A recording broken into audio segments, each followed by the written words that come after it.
Hey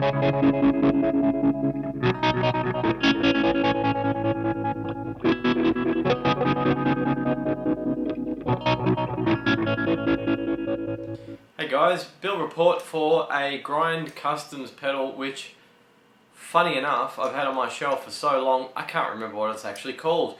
You may be able to find out the name from what the circuit looks like. It's a Klon clone, and it has the bypassing on the daughter board. You can see they're really neat. Check that out. Really neat, and there's something unique going on in there, as you may have already noticed near those jacks. We'll get into that in a minute. So there's a couple of unique things I've done with this pedal which I want to talk about. Not going to be an overly long video, but I'll just go over some of the things that I did with it and some of the details. Let's take a look at it on the bench. So the first thing I wanted to mention is the actual paint job on the front. Actually really simple to do this. I'll have to show you it live in a video one time. It's just acrylic paint, and you just basically use a brush and you're just combining a light shade of blue with a dark shade of blue, and then it's kind of hard to see in the video, but it kind of makes this sort of gradient, so the middle is lighter and the two outsides are darker. I hope you can see that in the video. Looks pretty cool, very easy to do, just as a background. You can actually paint on top of that when that dries and do something else. Would look pretty good as well, like use it as a backdrop. Took 2 seconds. And you also got to add, this is going back so far, like I said before. This pedal is been sitting on my shelf for so long. I'm trying to remember the details. You water it down. You water the acrylic down, and then you can combine it like that. And you can, and being water-based paint, you just wipe it off if you stuff it up and you do it again, or even when it's finished, you can still get it off pretty easily. So it's pretty good with that. And you can use water-based paint. Well, I can use water-based paint with this particular pedal because I'm using epoxy. This is one of the epoxy group that I did, and you just put epoxy over, and the epoxy is like it's like a chunk of plastic. Like you just whatever you put underneath it is going to be sealed in for life. I find it's great for things like my daughter's handprint, my son's drawing. Those things are going to be there forever. It's going to be something I'm going to look at for the rest of my life and appreciate, you know, because kids don't stay young forever. So I wanted to sort of capture something on a pedal, just involve them in the hobby, as parents, well, most parents like to do. So yeah, the labels are pretty rubbish. I think I was in a bit of a hurry to crank this one out. I could have spent more time writing those, or perhaps it was a technical difficulty, because once you've put the background down, you start putting something on top of the background. If you haven't fixed the background, when you clean off the top, you'll clean off the bottom as well. So you can use, I think you can use something that artists use, called fixing or something, a spray that'll seal it, and then you can go over the top and then just clean it off if you stuff that up, and then seal that layer and then go over the top, etc, etc. So it looks pretty good. It's simple, but I think it still looks pretty good, with silver on the side. So obviously the silver is powder coated, and as I mentioned at the start, look at that interior. So lovely, so neat. As an example, you get a neat layout from a pedal PCB designer that has been well thought out, and you get something that looks like this.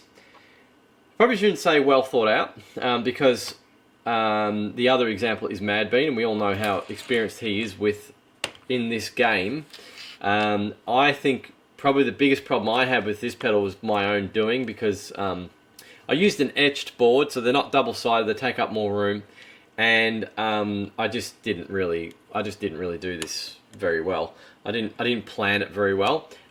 So you can see there's, as far as the neatness goes, there's a slight difference. I would, like etching sounds like a great idea, doesn't it? Like, well, I don't have to pay $10 for a PCB and all this sort of stuff. But just look at the extra work that's gone into this and the end result compared to this one. $10. Look at the difference. You know what I mean? Like, I don't know.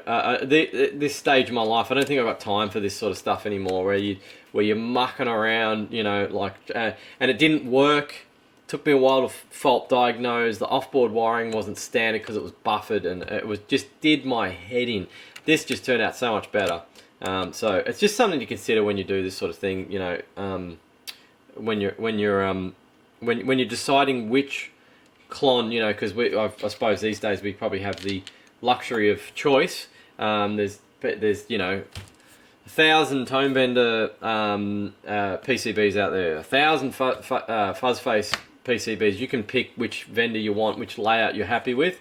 So in that respect, you know, pick, I don't know. I mean, etching's good, don't get me wrong. Something complicated like this, I don't think it's a good idea. I've done etches with, you know, like phases and stuff like that, and by the end of it, you just want to die. Like, it just, that probably sounds a bit extreme. It does your head in completely, and you're just like, oh my god, I just have to move on from this. It's just killing me. So yeah, anyway, that's a bit of a comparison. I'm going to actually compare these sonically, see what they both sound like against each other as well. Is there a lot of difference? You know, I mean, technically, you know, being the scientist, my inner scientist would say that there shouldn't be any difference, but my inner practicalist, if there's such a thing, would probably say there's going to be some sort of difference, because components are different, layouts are different, there's probably minor changes. You know, I can see already I've got germaniums on this one, and I've got a BAT41 and a silicon on that one. Just, you know, without looking at anything else. I've used a couple of film caps on here. No, sorry, the film caps on that one as well. I've got a modified cap on that one. I remember in the build doc, it's Mad Bean said that was important to play around with that that cap, and I got no idea what I used on this one. I've gone with the standard, so there's just a couple of differences anyway. But yeah, look at that, beautiful. Oh, one other thing on this one, just want to point out. I've gone for rubbish jacks. Must have been just one lying around in my parts box. Be careful with your jacks. What jacks you get. There was a recent topic on the Mad Bean forum about jacks and which ones to use. And someone was saying, what's the cheapest, best you can get?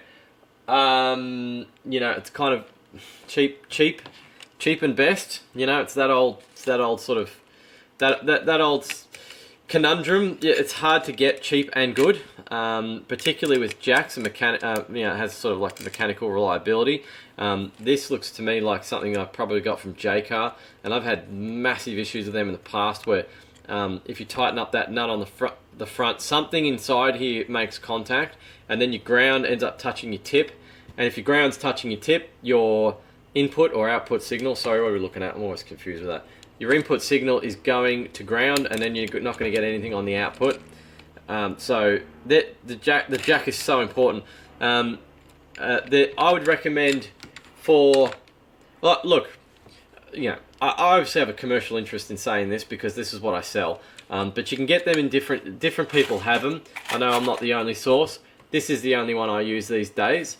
If I was going to do, there is one other I would probably recommend as well, but for day-to-day stuff, I just use my mini mono jacks, which are on my website. They're very popular. A lot of people use them. I don't hear any bad stories about them either. I don't get people saying, man, those jacks were rubbish, or oh, I had such a problem with this one build and your jack. Never got any bad feedback from them. They work.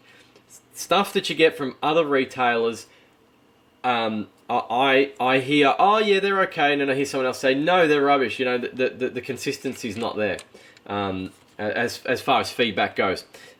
So the other one I would use, and I'll just find one. I have some of these kicking around, and these are ones I've used in the past. The Switchcraft jacks, which I've mentioned before, are rock solid. They're awesome. And if I can get it out of the packet, I'd use something like that. They're much bigger than the black ones that I just showed you that I've got on my web store. They take up a lot more room, but they've got that old school look. You know, I'd use that in like if you're making a fuzz face, you want it to look, you know, well, not even if you want it to look authentic, but if you've got tons of room in the case, you want a really reliable jack, I'd use Switchcraft, or I would use a Nutrick as well. I've used Nutrick before, similar sort of thing as a Switchcraft. They're a bit cheaper. I think they're probably, I don't know, $1.80 or something, whereas they're kind of above $2. These ones on my web store, if you buy them in bulk, are around, on their own, I think they're around I can't remember, $1.70. But if you buy, I think 10 or more, or maybe it's 20, I think they go down about $1.40. That's Australian, by the way, and also the prices that I was mentioning for these are bulk prices as well. I don't know if you'll get an individual Switchcraft jack for $2. You know, you'd probably be pushing it. You have to buy sort of 10 or 20 or whatever. So yeah, that's just something I wanted to mention on jacks. So the only other one thing I wanted to mention was I tried something a little bit different with this, and it was kind of a success. I'm surprised there's not something out there that's available, and probably something that I could think about supplying myself, is something where you, like a connector. Oh well, yeah. This is actually the problem. I'm just remembering. The PCB designer would have to use a standard array for input, output, plus, minus along the bottom here to go into a daughter board. You know, you'd have to have a specific spacing. I've used on that. I've used a right angle header. I'll show you what that is. This and the pin pitch is pretty standard for most. I think it's what is it, 1.54 millimeter or something like that. So you can just plug that, and that is a pretty standard size, which is what is used on this. You can see it kind of lines up. It'll go straight in. They line up, so you can just plug them straight in. And then on the other end, I've got these little sockets that go straight onto the pins, and I've just soldered them in. So that would make this such a serviceable pedal, because apart from this, with the nut on the inside, if you had one with a nut on the outside, you could actually just undo all of this, pull that off, pull the PCB out, and like, I'm talking to pedal builders that are actually providing, that are actually building in bulk. If you have someone come to you and say, look, this pedal's stuffed, instead of having to throw the whole thing away or just destroy it trying to take it apart, you can just pull the PCB out and the jacks, put it aside, put a new PCB in with the jacks. Here's your pedal working again, and then you get your PCB, and then you can work on the PCB and try and work out what's wrong with it without any desoldering at all. So that's the point of why I did that. And I was experimenting with it, trying to find a way that I could do it consistently, but to supply for third-party PCBs, that's kind of hard, because, like I said before, because some people got input output up here, you know, 9 volts, blah blah blah. They're all over the shop. This isn't a standard. A lot of people are adopting it, but it's not a standard as such. And this, I mean, this pedal's a perfect example. This is a buffered bypass, so it doesn't have 4, it's got 6. So, you know, it's a little bit more tricky, but I don't know, could be something to look into. I'd also like that to be a little bit smaller as well. Not so, those sockets are so long, you know, something that would just be, that you could just clip on would be awesome. And if anyone knows any, I think I've asked this before, I don't think I got much feedback, but yeah, if anyone knows anything that would work for that, let me know, because that could be something that I could supply to everybody. I'm sure people would like that. So that's pretty much it for this one. You know, it's all pretty standard. I've got sockets on the ICs, which I do more for reliability than not. I just noticed actually that cap is socketed. I'm wondering if it's the same one as the one I socketed on Mad Beans, and I've also got a resistor socketed. I have to look at the build doc to see actually why I did that. But anyway, I'll just make sure when I do the sound demo that those values are the same, and it's the same capacitor. I'm pretty sure it is. I think it's a common mod. Might have to change those diodes as well, so they've got the same diodes in. So we're comparing apples with apples. So that's pretty much it for this one. Hope you liked it. Bit of rambling, as is always part of my videos. That's what you come here for, to hear me ramble. I'm sure. Haha. It's kind of a bit of a joke there. Anyway, yeah, so thanks for watching, and next video we'll hear the sound demo. Cheers guys, see you in the next video.